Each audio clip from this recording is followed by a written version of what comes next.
Now, this is our first international panel discussion with panelists logging in from Boston, London, and then, of course, back here in Delhi and Kolkata. If this isn't a diasporic connection, then I wonder what is.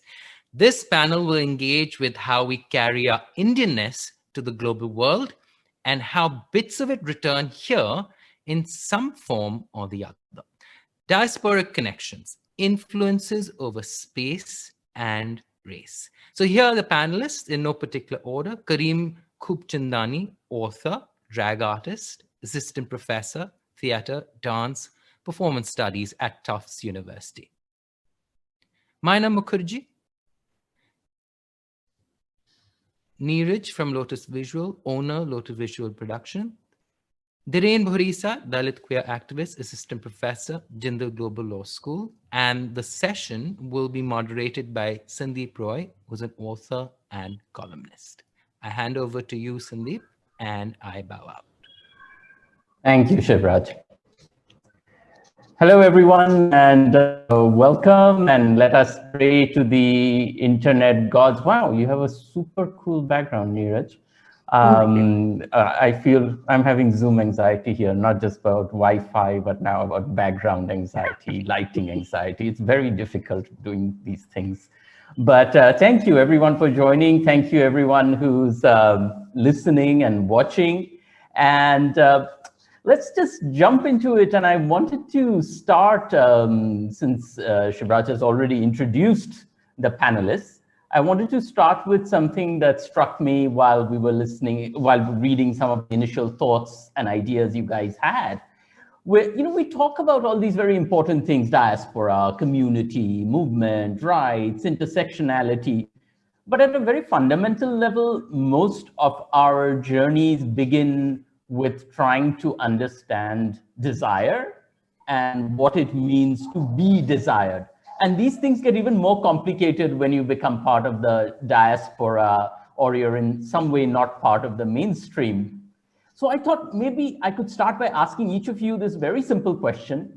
Can you each give me a quick example, which might be about you or someone you know, something you've seen on screen, about when you realized that what you desired and how you expressed it or how your friends expressed it collided with the expectations of a larger culture around you. And that larger culture could be the diaspora, it could be the larger queer culture around you, or just the larger mainstream culture you were growing up in, whatever.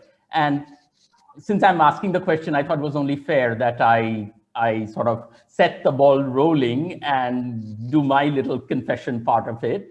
And at the risk of dating myself, I thought, I remember when I was watching the film Blue Lagoon, and seeing it, I suddenly realized that while my classmates were all salivating over Brooke Shields, I was staring at Christopher Atkins in his little white loincloth. But I was doubly removed from their desire because I was looking at someone who was white and blonde and very blue-eyed and could have been an extraterrestrial as far as I was concerned, sitting in Kolkata. And then when I go to the US and confront the larger gay culture there, then I have to understand, what my desire means and how it fits in and looking at myself in the mirror. So having said that, I don't know, let me, Kareem, you're nodding your head. So let me start with you by asking you to go. I think I'm always nodding my head, but yes, happy to go. And I'm really happy to be here and be here with you, Sandip, whose work I've been reading for a while, and really grateful to be in conversation with you and Dhiren, who's a dear friend and whose work I really, really admire, and Myna and Neeraj. Really nice to meet you both. So I'll say, I grew up in Ghana, in a Sindhi community in Ghana, in West Africa, and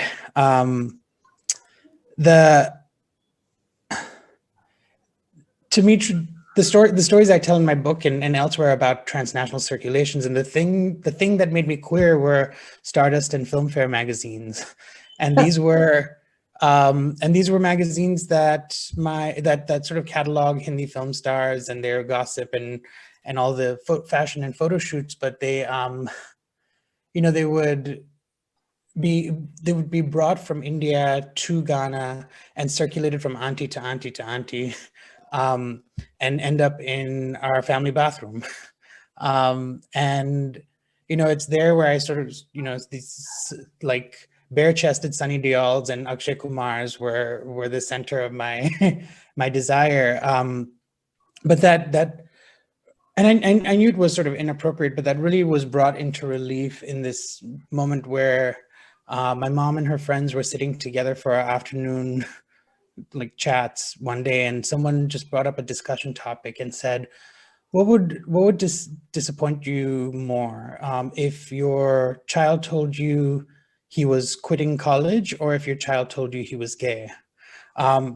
And I was 17 years old, and that I was, looking at colleges at that time, and it really was like, well, I need to get away, right? Like this, if what I want is an Akshay Kumar, I can't have it here, or I can't have it in proximity to this family. Or that's where I got the message, at least. So I think that's a moment where like my desire was so close to home. It was right there in the bathroom.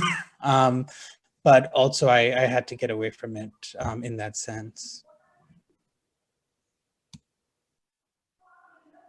Thanks, Myna. What about you? Very nice to be here also. Can everyone hear me? I'm not sure. Yes. Okay, great. So wonderful to meet all of you. And what a remarkable time it is, right? Like extraordinary times right now. So many challenges and yet so many opportunities to just sort of meet on a platform like this. I have a little bit of a different story, actually. So I was working on Wall Street for several years, about 7 years, I think. And the first 7 years of my living in the US was very much about me proving myself and the fact that I could fit in. I'd grown up in small towns in India, sort of second tier towns in India. And I went to an MBA school. And I didn't even realize it, but after about 7 years of me just kind of working, I didn't realize how much had changed for me. So one day I just woke up, I heard, I was watching the local sort of South Asian channel in New York, and I felt I felt desirous of a certain feeling of March in India. And, I think it was Holi, and I hadn't really felt spring-like in a long time, working for a corporate environment. So I opened my wardrobe, and every color that I saw in it was this black and brown or gray. I mean, my entire wardrobe was black, brown, and gray, which is very New York. And I realized that, I had no color, like there was absolutely nothing. And I realized that and I remembered the way that I felt, draping like colors on my body while I was, a teenager in India. And so I decided that I was going to change everything and I was going to feel beautiful that day. And I went out to the local store and bought myself this really beautiful, colorful, very loud and slightly tacky outfit. And I felt very pretty in it. And I came back and I also felt very inspired. So I created this painting, and it was completely orange and it had flowers. And for many years, all my friends would come and say, wow, that's really beautiful. And it was very orange.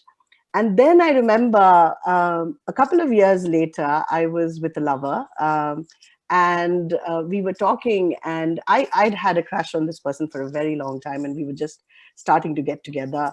And I remember the person coming and looking at that painting and saying that, oh my God, are you a Hindutva person? Because all the colors in it are like all orange.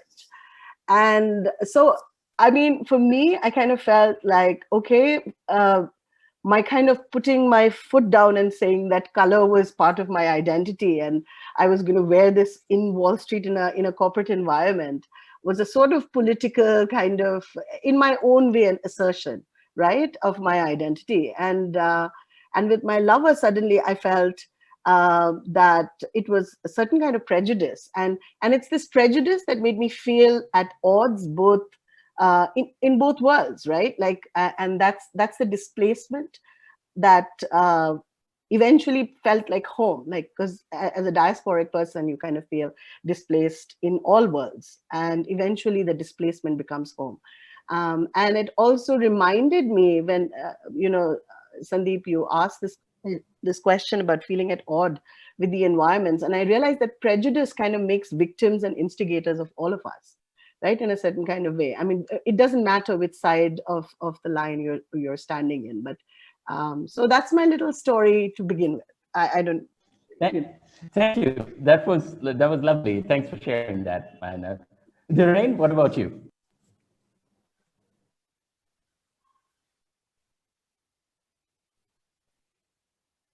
Can you hear? I can't hear Dhiren. Can others hear?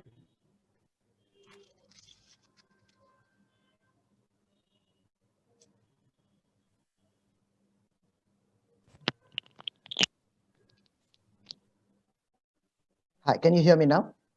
Yeah. Now we. I'm really sorry for that inconvenience. Technology is not my friend. And I'm adapting to teaching online, which has been very disastrous. But thank you so much for having me over. Thank you, Sandip, and thank you, Kareem, for all those kind words. You're always so kind to me. Thank you, Myna and Neeraj. Thinking about desire, and because Myna was talking about home and running away from home, and Kareem also talked about like familiarity and where does one find an escape route, anonymity, where one could feel free or desire. I will talk about when you feel desirable and where does desire actually comes from. And there's this particular incident because I grew up in Rajasthan in a small town, and I was in love with this boy in my class. He had a Brahmin surname. His father worked as a bank manager. They owned a car. They lived in a big house. Everything which I did not have. So they had everything which I aspired for, but everything that I also knew that I cannot afford to have, not at that time. And at that moment, he would always tell me, and because Myna mentioned home, and I always had this anxiety about inviting people over to home because there was so much of shame around it. And he would tell me very nonchalantly, very, very innocently that, I can take you home because you do not look Dalit. And I would feel astonished at how does a Dalit person look like that? And why don't I look Dalit? And to realize only because, he would say that, you're good at studies, you're popular in school, you participate in all these inter-school competitions, so everybody knows you, your teacher's pet, quote unquote. So therefore, when I introduce you to my family, I have to say, you are so popular and so intelligent in the classroom. And by the sheer virtue of owning that merit, I could enter into and access the upper casteness of it. And that was one way in which I learned desire, that desire was actually constituted through caste. All our desires are casteist desires. Like what kind of bodies we like and appreciate, which bodies we will have it on our bed, or which bodies we will exoticize but not think in terms of long-term relationship or introducing to our family, are all constituted through all these relations. So through the journey of probably in this conversation today, when we'll talk about diaspora and my engagement with diaspora, some of these tensions will again come forth. Because when I went to England and I was there as a research fellow, somebody who works on queer geographies, etc., etc., and the first welcoming message I got in Leicester, and Leicester is a city in England which has 35% British Asian population. So it's almost like they've created South Asia there in terms of numerical majority at least. And the first message I get is by a blank profile, no name, but ethnicity written as South Asia. And the message that I get is, are you a Brahmin? All the way far, across seas, across distance and miles. And then you realize that, what is actually about desire? What are we desiring? In Kareem's word, am I desiring just Sunny Deol or Akshay Kumar? Is it something much more deeper, the way in which race constitutes it, in ways in which religion constitutes it, caste constitutes it? And probably in today's conversation, we will open up much of these layers and at much greater depths. Thank you, Dhiren. Wow, that's quite something. Neeraj. Sure. So my journey is kind of interesting. I started out in Mumbai, then moved on to New York. I was there for 15 years, and then for the last almost 10 years, I've been in London. So I've been able to kind of connect with communities all around. But the interesting part, what I found is that growing up, there was this attraction towards Rishi Kapoor at the tender age of 3 or 4. I don't know why I don't know why I fancied him this much. Later on, when I was a teenager, that transferred to a shirtless, very hairy Anil Kapoor. And and then the Akshay's and the Salmans were popping up, but the hairy Anil Kapoor, for some reason, was fixated. When I went to, I clearly knew there was something different with me. But when I went to America for a job, that's when I actually started exploring myself. And what I found is that the hairy Anil Kapoor aesthetic is nowhere to be found in America. What they need is a smooth, muscular, blonde, blue-eyed people. So on one hand, I didn't have people who desired me, and there were very few people who I felt like desiring. Surprisingly, though, Bollywood was one thing that allowed me to connect with our diasporic brothers and sisters from all over. We could talk about Rekha and her adas in Umrao Jan. So this is how I connected with my friends from Bangladesh and Pakistan, and friends from Indo-Caribbean and so on. So that Bollywood became a really good point to sort of strike up a conversation and celebrate and connect. So that's my story, and it's wonderful to be to feel this connection with all of you here today. We have at some point met or hung out, of course, except Dhiren, but I look forward to seeing you in person when I'm next in India. So yeah.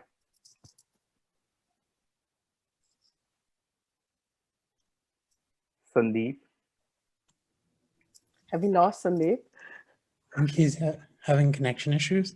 While he's coming back, I just wanted to say, Dhiren, I really appreciated what you said, because you know, my attraction was, growing up in Ghana, my attraction was to Bollywood actors, right, and not the Black folks around me.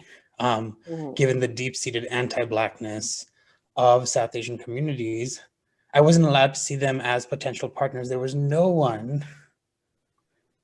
no examples of even heterosexual Black South Asian couples, right? And so they just were outside of my purview of desire. And so I think it's, and that's something that I carried with me. So it's not, anti-Blackness isn't something I developed in the US, right? It's something that showed up in my life well before migrating to the US, where we think is like the epicenter. But in fact, it's something we carry with us into other places. Shivraj? Yes, I've just popped in because Sandeep's kind of popped out. So just, I think also to build on the question, Sandeep's back. I'm back. So the internet keeps saying internet connection unstable. But thanks for sort of holding the fort there. But in terms of what Kareem was saying, Neeraj, and what Dhiren just said, Neeraj, did you find that when you were with the diaspora in New York and London, did you find that it carried the creativity, it carried that edge from home, whether it was about caste or prejudices, with it? The kind of prejudice I found the most prevailing was the skin color. There were a lot of South Asians who said, we don't date other South Asians. We like white men. And I fancied South Asian men. I wanted to date. I felt more connection there. So there, to some extent, I did feel, I'm not certainly equating my experience to you, but I felt that sort of level of ostracization from my own community. And that was quite painful. I can understand other people not understanding me. My skin color is different. They might have their own prejudices or whatever, biases. But when your own community says that, when your own community sort of comes up with some sort of a skin color to sort of say, okay, if you're beyond certain shade, then I will date you. And if you're beyond, I didn't quite get that. It was hurtful, to be honest. Really hurtful. Yeah, because sometimes there was also this thing I remember from my days with Tricom. There would be this sense where people by saying, "Oh, the community is so small, it's difficult to date within the community because it's small." But I think the larger issue of that sort of sidestepping a larger issue of race and skin color and all of that was because I think for many people in the diaspora, you sort of hat in order to be queer, and you put on a different hat in order to be South Asians, and you didn't necessarily want the worlds to meet. And I have been to bars where people would look South Asian and would go towards, would physically look away. So, I mean, I understand that feeling. But Myna, in terms of, since you were doing something like Diasporadics, the activism in the early 2000s, could you talk about what changed in these 20 years, how ourselves come to us as it comes to what we desire and how we portray? Sandip, that was, I'm going to have to imagine that question because it came to me. Marvel. It was like from outer space. I'm speaking from the great. Wait, is this from the great better? beyond? Yeah, definitely. That's how I was saying. I was saying with when you in your involvement in Diasporadics in the early 2000s, and now, what has the journey been like in terms of the kind of representations you would see out there and the way South Asians wanted to be represented when it came to their bodies and desire and things like that? That's a great question, actually. So I was very lucky. You know, I was in New York at a time when, you know, just past the generation where South Asians were looking for any kind of visibility or any kind of representation around. And there was nothing, right? Like you would look at magazines, you would look at television, you would look at popular culture, you would look on screen, and everyone was just starving to see some representation. You know, if there was one person who had a little more than a taxi cab driver's role in any film, I mean, we would hail them as like, oh my God, this person is the best thing that Hollywood has ever seen. So there was like this, you know, so I just left that generation behind. And I came to New York and sort of got politically woke because I stepped into this warehouse where there were a bunch of people who were dancing. I mean, Neeraj also knows this, but there was a fantastic party space called Mutiny at that time. And every Thursday and every Friday, because there were no bars that would host South Asian parties, and we wanted to dance to Bhangra, and we wanted to hear, you know, music that sort of we could relate to in a certain kind of way, or had more of a, and the only place that was given to a South Asian party was, I think, in the meatpacking district in Chelsea at that time, which was completely abandoned. It was like this a warehouse space in the middle of the week when no one would be expected to be clubbing at that point. And yet, like, there we were, like a whole bunch of like brown people dancing and feeling really like great solidarity. And it was a really, really charged and a really political space. You know, it was really fantastic. And it was a space of community. It was a space of politics. It was a space of identity. And at the same time, I mean, there were lots of drugs happening also, and so maybe all of that goodwill kind of, and the warmth we all felt was maybe because of the substances, but no, so there was sort of like a quiet revolution that was taking place in New York at that time. And I was very blessed to kind of just step into that in a certain kind of way. And I remember Diasporadics was sort of like this place where people, I think the first Diasporadics that happened had people like Jhumpa Lahiri, had people like Marina Budos and Madhav Chari, the jazz musician. And all of these people came from different artistic practices, but always referred to their work in very political terms. And I think that was sort of like a germination point for me to start thinking about my cultural heritage and imagine it to be more than just something that was traditional, but also, something that was empowering and that could be used as a political tool. And so I kind of came from that space. At the same time, I also remember with Neeraj, I think Neeraj was in Salga at that time, and which was the South Asian Lesbian and Gay Association. And I remember that we tried, there was this frenetic energy, and we wanted to have a South Asian queer showcase of artistic talents. And we managed to get the Public Theatre, which is one of New York's most respected theatre houses. And we did a series of showcases called Parda at that time. And you're talking early 2000s. And that really set the place for people to, there was nothing outside us, right? There was a void outside in terms of representation. But here we were in this pocket that was fully charged. There was so much representation. We were all talking politics.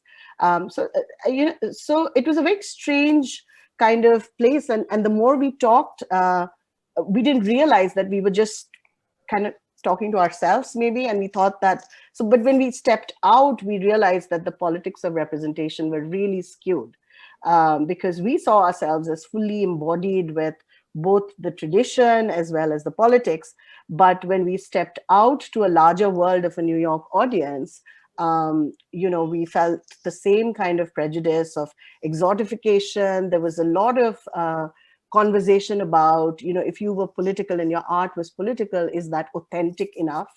And it was kind of strange to be questioned about your authenticity as a South Asian artist or a South Asian activist, based on a certain idea of what South Asian was. So I felt like, I think that difference has changed in the past 20 years. I feel like there are a lot of people who have represented themselves very vocally and have represented themselves in far more fully bodied ways, and they have pushed back against a sort of like a flatter representation of themselves. So I mean, an assumption of what you should look like. Exactly. So with all of the complexities, with all of the all of the complexities, all of the oppositions, of all of the hypocrisies, everything. I think more and more now it's become very real, at least in the world that I left behind there and here. I feel like there's much more of a conversation, say, between a place like New York and a place like New Delhi. And the world also has transformed in these past, 15, 20 years. But what is also interesting to me is to see that while the world has transformed so much, some of the patterns, or not necessarily problematic, but I would say the patterns of process that communities face. I feel like that hasn't really changed. Over the years, I kind of feel like as communities ourselves, we go through these same patterns of representation, feeling this push and pull between who gets to represent, whose representation is more valid, what is, again, this whole concept of authenticity, who's more authentic, who's the more authentic queer voice, who's not, not politicized. So just those things are interesting for me to see that the world has shifted, but those conversations have not shifted yet. Yeah. We'll come back to that. But since you brought up this thing about the nightlife and the nightclub and how important that was, I thought I'd go to you, Kareem, since this is something you've looked at a lot. And if you could talk a little bit about the importance of the nightclub beyond a place where girls just want to have fun. And also what you feel is, so when you go to, say, a pink party in Delhi or Mumbai right now, do you think it fulfills a very different role or the similar role to what a Sholay party in New York did so many years ago? Yeah, it's dangerous that you asked that question because I published a whole book on queer Indian nightlife. But so my nightlife my queer nightlife started with New York, and it was going to Cholet parties and dancing underneath the visuals that Neeraj designed. That I found my queerness and my brownness had somewhere to fit. In a way, because I was entering those spaces with a kind of familiarity, right? And I would travel 6 hours from upstate New York to New York City in search of that. And when I started throwing parties in Chicago, people would drive from Wisconsin and from in Indiana, and they would also do the things I did, but in the Midwest. Sorry, my camera is. Okay, it's back. So this desire for a sense of similarity, right? And I think about nightlife as a place for the practice of language, even but non-verbal language, right? There's a language we carry in our bodies. There's a way we know how to move from watching particular from watching movies, from watching street protests, from going to family events, to community events. We carry these languages in our bodies, and we don't get to use them. And particularly in diaspora, particularly in upstate New York or the rural Midwest, right? We don't get to use them. And so these opportunities to speak with our bodies, I think, are really important. And I think, Myna has done really important work in curating dance spaces as well that are queer, because dance itself is so deeply segregated by gender. People of this gender are supposed to dance this way, of that gender are supposed to dance this way. We have an expectation of the way hijras should dance as well, right? So there are all these gendered configurations of dance, and some of them improper and not proper. So nightlife, particularly, with alcohol, with loud music, your body is allowed to be a little looser, right? You lose some inhibitions in the multiplicity of bodies doing the same thing. You feel like you have permission to do it. So I don't think I think I want to insist that it's not just a nostalgia, right? I'm going back to listen to these old Bollywood songs, but it's really like, it's things that live in our body that we don't get to practice regularly, except maybe, if you're like super faggy and you are in your bedroom and you're like, I have to dance to these songs all the time for myself, right? But to practice them with others matters. What also happens, I think, is when we dance with others, we sediment what Indianness is supposed to look like, right? And a lot of our queer desi parties in the diaspora are Bollywood parties. Sometimes we have bhangra. We very rarely have South Indian music. So we sort of fix what kinds of music we play. What was interesting in Bangalore was that there was a queer Koot party where they played specifically South Indian music, but they played it also in continuum with music of the Black diaspora, which produced a different community. And as you were asking, it is a party like that and a party like Cholet are doing very different things from a pink party in Delhi, because I think if you look at the advertising for those parties, they're often like, come wearing your best, and they're producing a particular kind of class position that is very much imbricated with caste, and with the performance of upper casteness, of having a global sensibility to travel, right?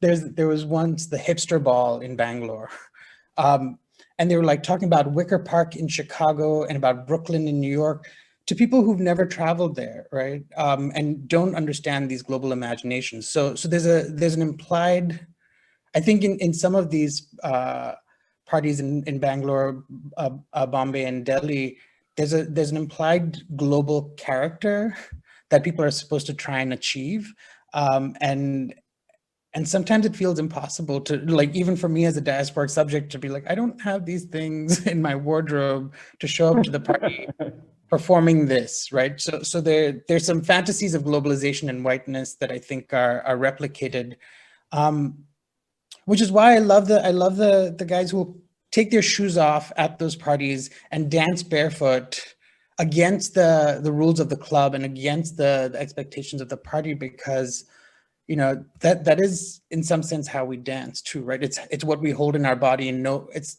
when we know how best to move. And I know Dhiren researches. I look at Bangalore and Chicago, but Dhiren similarly takes up Delhi, and maybe a better way to answer the question you were asking about Delhi. Yeah, let me ask Dhiren, especially when you compare it to, say, what you found when you went to Leicester and saw the South Asian party scene there. Was it did you feel a sense of familiarity, or did it feel like a whole different world out there?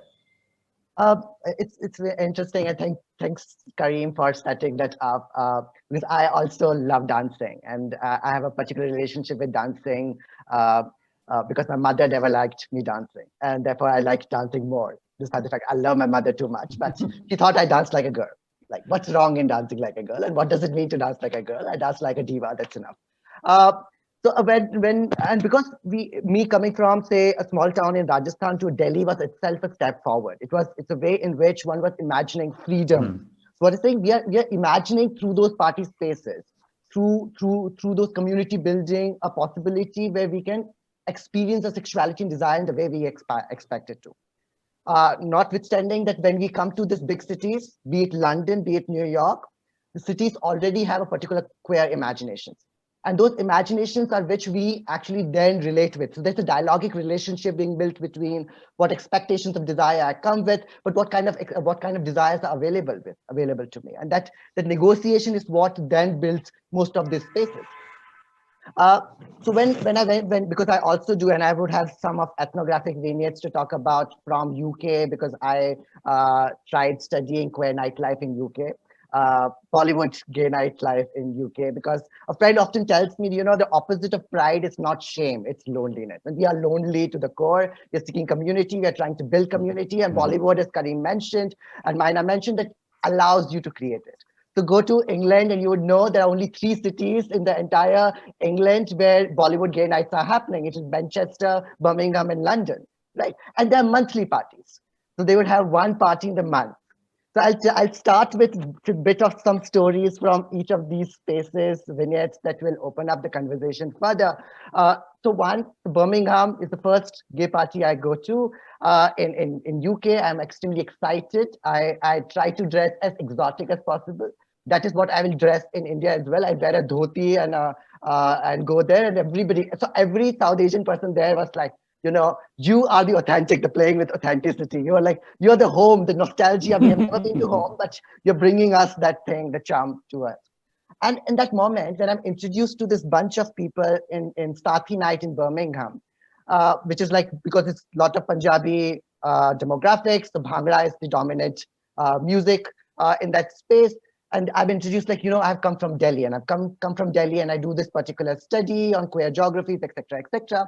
This bunch of people are super excited, and they talk to me and ask me about questions about, how is it there? And 2 of them just stop me in between and say that, this experience of coming to England and like experiencing this gay nightlife would be so astonishing, so freedom, right? That you would never have experienced this free dancing. And I said, like, come to Delhi, I will take you 4 nights in a week dancing. And I want, that's a way in which the larger whiteness of queer scene in all of these contexts defines what freedom itself is. So while South Asian imagination is building on this is freedom, future, better livelihood, better opportunities, etc., etc., they try to see what is home behind, also from the lens of the same Orientalist gaze that wants to create a victim out of us who are left here. And I was like, when I came to England, I felt I was more free and less repressed than many of these people who were born in England, who are South Asians. And I was like, I get more opportunity, less issues overhanging, and like you. And that's also interesting in the sense that in another gay party in Club Kali, when I'm dancing, which is after the London Pride, there is and there's this boy who comes up and starts dancing with me, which I also meet at the Black Pride. And he says that, I want to be happy, but I do not want to be happy. I don't want to be happy because at the end of the day, this pride is going to end. At the end, I will have to go back to my small village near Leeds, where I live in a predominantly Muslim neighborhood, Gujarati Muslim neighborhood, where my sexuality has to be transacted through a particular register of religion and race. So if I feel happy right now, I'll regret why did I feel happy, because that happiness is not going to sustain and last long. In context, at the same time, where a British Asian Muslim man gay man commits suicide in Amsterdam, and his body is brought back to Birmingham, and the family refuses to own that body. And these are the ways in which, for diaspora, then it's so fragmented and it's so messy and it's continuously shifting. So what is that you're holding on to as desire? What you're holding on to as freedom? It's inherently imaginary. Because in the end, Dhiren, it is exactly that. Because I think the diaspora, just as we sitting in India or parts of South Asia have an imagination of what the West and the diaspora looks like, the diaspora itself has an imagination of what the homeland looks like and the values that they carry with it. And in some ways, families in the diaspora might be even more repressive and regressive in terms of what examples you're giving than their sort of equivalent families in India right now. And we can't generalize. But when we talk about image, and since this is about the role of the diaspora, Neeraj, let me ask you, as somebody who's with Lotus Visual, you're trying to create films that talk about our images and trying to have us own our sexuality. Was this an issue with you that in the diaspora, it often felt that as soon as you got, this was like this sipping on this poison chalice, right? Because you wanted that visibility, you wanted the mainstream to acknowledge you, but as soon as they acknowledged you, they also tried to co-opt you. So we were all talking about Bollywood nights.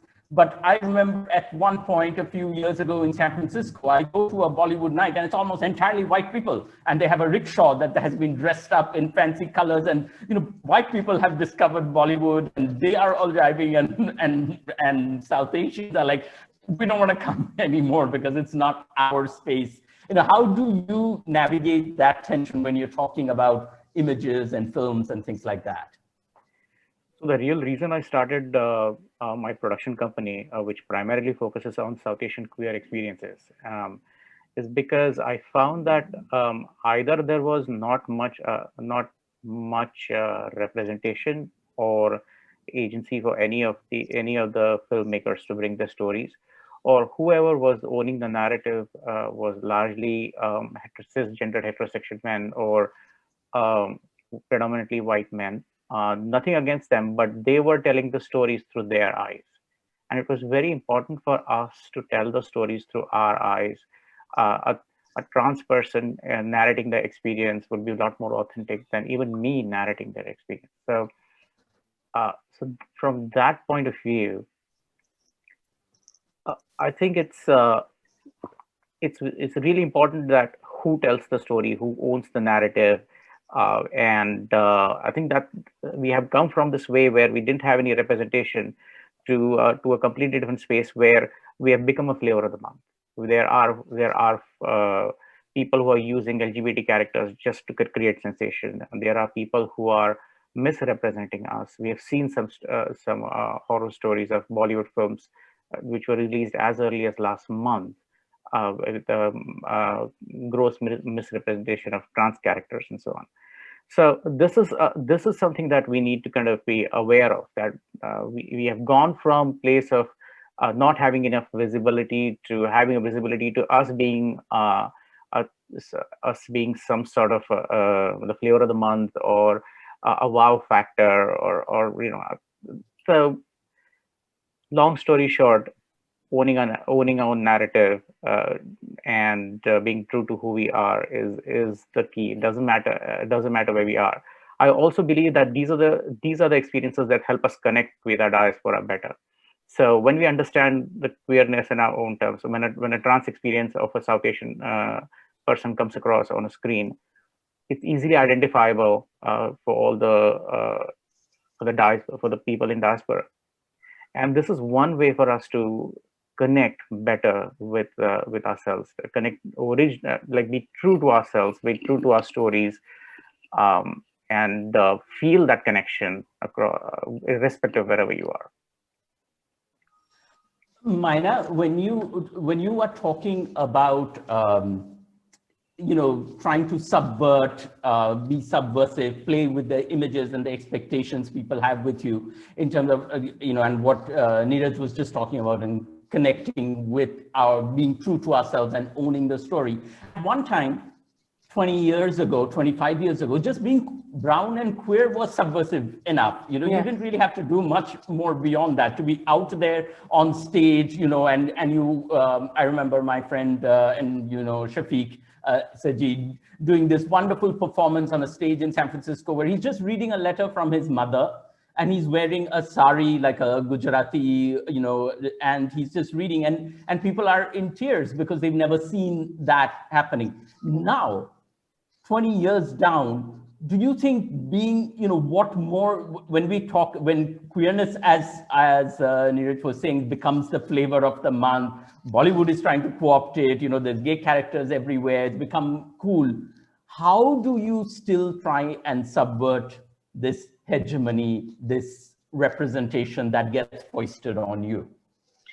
See, Sandip, I think that tension between hegemony and sort of like a more embodied narrative from within the community or like as a queer person has always been there. It's not the first. I mean, if you look at early representations of lesbian films on screen, I mean, there was that horrible film called Girlfriend, where every single character, every single lesbian was killed because she was abnormal at some point.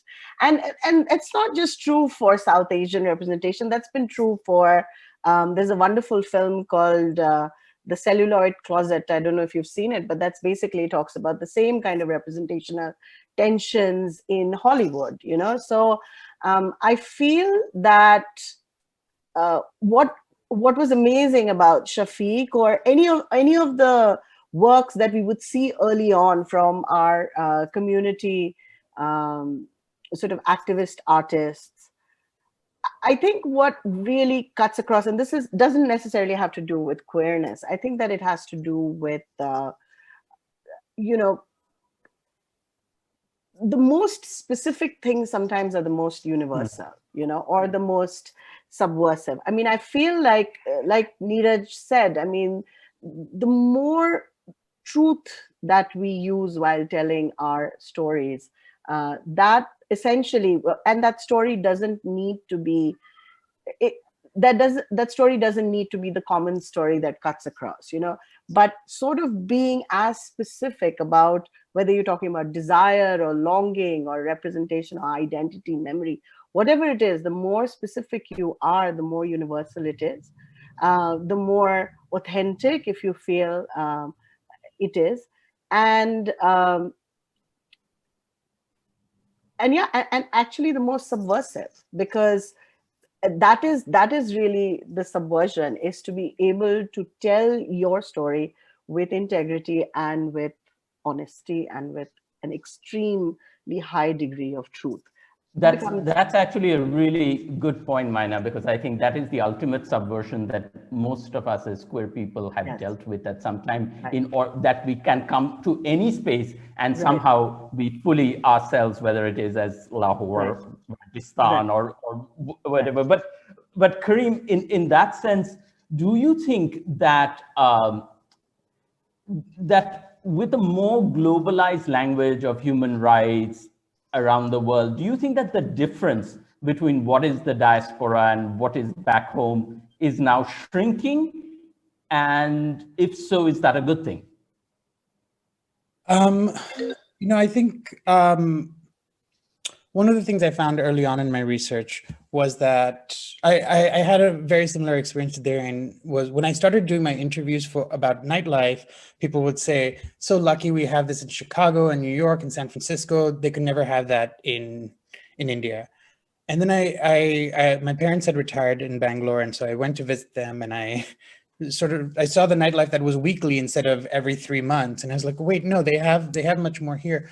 But what I found was that I was meeting some of my friends from New York and Toronto and San Francisco and Chicago in India, right? There is, in fact, global travel, and there's a changing labor market that creates this kind of global movement that does shrink the world in some sense. That does, people know how to be queer and do nightlife before they come to to the diaspora. It's not like they discover it for the first time in the diaspora. And I think that there's a global shrinking that's happening because of neoliberalism and globalization, yes, but I think that there are some shapes of Indianness that we still don't know how to accommodate. For example, RuPaul's Drag Race Canada, the winner was a drag queen named Priyanka, who is an Indo-Caribbean drag queen. And there's a way in which she wasn't celebrated by the South Asian community generally because they don't know how to interpret her kind of South Asianness, right? There's a long-standing marginalization of Indo-Caribbeans, specifically also because of their proximity to Blackness, right?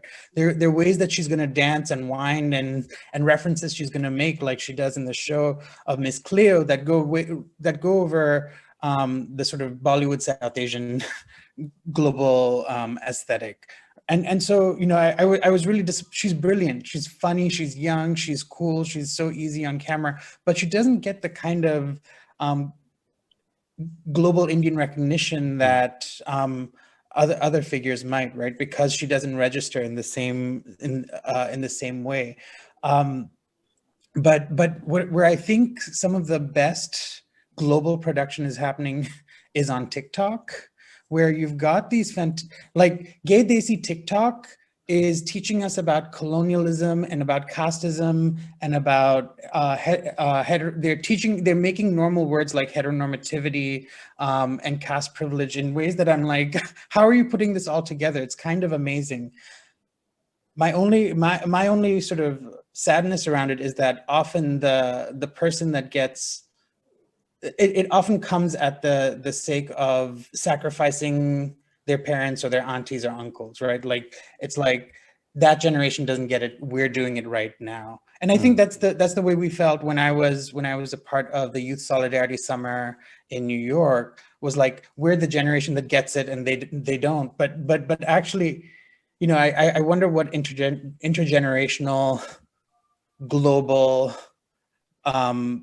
South Asian queer activism might look like, that can accommodate caste and can accommodate histories of indenture, that can include aunties and uncles, as well as imagine our youth to be queer and trans already, as opposed to worry about their heteronormativity, right? I think that, and strangely, oddly, weirdly, I think this current circumstance of digital activism and performance has facilitated some new inventions and creations, such that you've got queer Bollywood nights and drag nights happening online that include Indo-Caribbean folks, include folks from Pakistan, include non-binary and trans-masculine performers. There's a diversity you're seeing in curation that's possible online, whether on TikTok or on these digital drag shows, that you don't see at parties like Kitty Sue parties in Bangalore, or at the regular J-Ho parties in Chicago, because there's a sort of a switch that has happened because of these online opportunities that is exciting, even while it's depressing, even while the moment. I think we're almost. I don't think we're probably almost close to being out of time, but I'll wait for our host Shivraj to boot us out of this room. But meanwhile, let me ask you, Dhiren, listening to what Kareem said and listening to everybody, do you feel that as a result of all of this and this visibility and stuff, there is also a certain flattening of brown, like just when we talk about brown identity, brownness, that it is inherently also somehow flattening us and kind of papering over some of the fracture lines that do exist? Thank you, Sandip. And I'm going to borrow from what Kareem had already spoken, especially in context of temporality of movement, intergenerational circulation of people who came to particular location first. How were you born in that country or not? Are you a recent immigrant as well, etc., etc. And I would meet during my research a lot of people who were first generation migrants, and you'd say, we have come on through Portuguese passport because we come from a fisherman community, a village in Daman, and they would talk about, despite the fact I live in Belgrave Road, which is predominantly Gujarati Hindu locality, we are called freshies. So one always tries to understand what is this Indianness that one is holding on to, and to what context. So despite the fact people might say, South Asian people are homophobic, I would not call it in that way, because often that homophobia is a result of a protection shield that you want to create against whiteness, which wants to co-opt you, and you feel that your culture, your tradition is under threat, and therefore you want to safeguard it. But there are few incidents, and I might share more anecdotes because I'm a storyteller. I only have stories to share.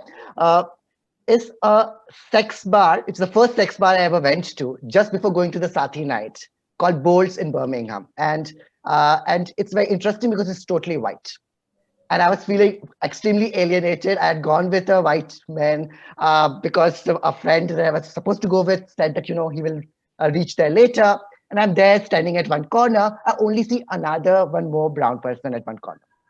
Eye contact, as Kareem was saying, that, we talk through bodies, we talk through different ways and not non-verbally.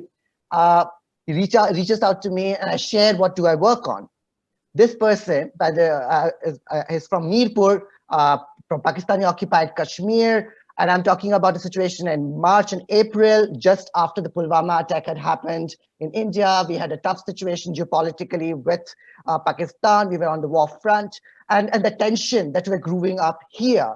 And here I'm talking to this person and talking about, what happens on Grindr, and the person just opens up his Grindr and shows it to me. Can you read these messages? And all those messages were from other South Asian people, asking him to go back to his country. Now, ask any diaspora person, they would say how many times they have heard this being told to them from white people that, go back to your country, that you're cutting on our resources, right? And here, one brown person, and it's a series of such people who are sending it to specifically people from Kashmir, people from certain parts of tense locality, neighborhoods where geopolitical tensions are there, and saying that, you do not belong here, go back to your country, you're a terrorist. And that's where that it opens up, what is this brownness that we are holding up so dear? And when does it brownness comes together as one community? It's only in respect to whiteness. But who then also gets to represent that brownness? Is it Preeti Patel brownness? Is she the epitome of brownness? Or is it that newly immigrant person from Daman who should be brown person? And there's no authentic card out there because authenticity also has a risk of tokenism. You'll bring them on the table, but not actually acknowledge how those structures play out a role in those making. That Manchester, another gay night that I go to, Zindagi night in Manchester. And after that, I'm going back to my hotel with two of my friends, one South Asian origin, third generation, another who was visiting from UAE, a Palestinian boy who is a refugee there, a migrant there. And when I'm walking in the lift, a black person in that lift looks up to me and said, go back to your country. Go back to your country. And then should I call it like, this black person is being racist? Or the black person is actually responding to the kind of inherent anti-blackness that brown people have?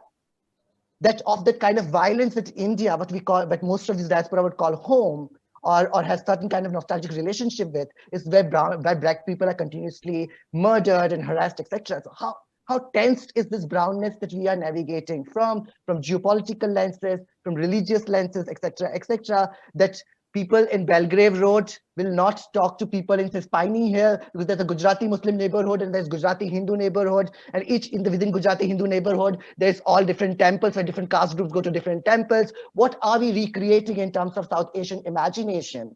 And it all is then contingent upon what kind of imaginations that can come to circulate and that get represented in all of these forms, be it images, movies, cinema, or party space and the music that we keep on hearing. I think I should stop here. You know, and I think we're almost out of time. And I think, but what you said, Dhiren, reminded me of like in the early days of groups like Trikone and Salga. Interestingly, because people were so few in number, people would say those were some of the only spaces where you could actually be South Asian, because the rest of the immigrant community would fracture into the usual, not just Indian, Pakistani, but within Indians, Telugus, these are the Bengalis who didn't mix with the Gujaratis. But the Trikone party or the Salga party was where people from Fiji and Pakistan and India and Nepal could all come and hang out together. And that was probably not because necessarily people were less prejudiced or had less stereotypes, but because, because at that point, your queerness, this was one place where you could exercise your queerness. And in some ways, the greater visibility has meant that diasporan groups like Trikone and Salga are not as relevant to people's lives because people have other ways to find queer community online than needing to go to a Salga party or a Trikone party. So